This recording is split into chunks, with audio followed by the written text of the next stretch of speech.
École ivoirienne des sourds, commune de Yopougon, quartier Solik 2. Il est 7h45. Ces écoliers des cours moyens deuxième année CM2 se préparent à entrer en classe ce premier jour d'école.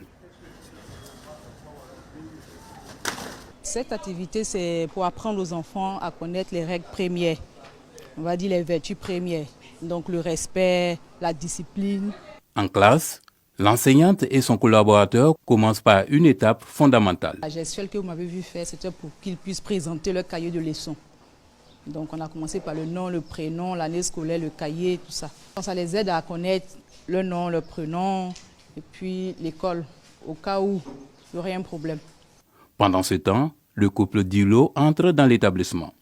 Direction la classe des cours élémentaires deuxième année, CE2, où se trouve leur fille. Hier, puisqu'elle est interne, nous l'avons convoyée à l'internat. Et ce matin, premier jour de la rentrée, nous avons apporté ses fournitures. Lorsqu'il vient avec les parents, on a le temps d'associer le nom à l'enfant. Les fournitures ont déjà été achetées. Nous vérifions ensemble avec les parents ce qui a été acheté, ce qui n'a pas été acheté, pour voir après ce qu'il faut ajouter, ce qu'il ne faudrait pas ajouter aussi. La petite Dioulo apprécie la présence de ses parents ainsi que son retour à l'école. Je suis très contente de revenir ici à l'école des sourds. Tout comme Dioulo, d'autres parents attendent leur tour devant les éducatrices pour régler certains détails. Je suis en retard et puis on m'a dit de venir aujourd'hui. C'est venu sur mon fils. Normalement, la rentrée, c'est le dimanche pour les internes. Mais il y a certains parents qui viennent en retard, compte tenu des matelas qu'ils n'ont pas achetés, donc on les reçoit quand même.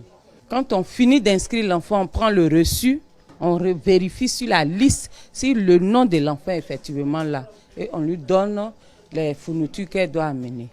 Chaque parent s'acquitte de la somme de 500 francs CFA. C'est l'argent du goûter des enfants. Voilà, chaque dimanche, quand les parents viennent déposer les enfants, nous prenons l'argent du goûter. Et les parents, ça c'est les parents internes. Les parents externes payent pour le lundi matin.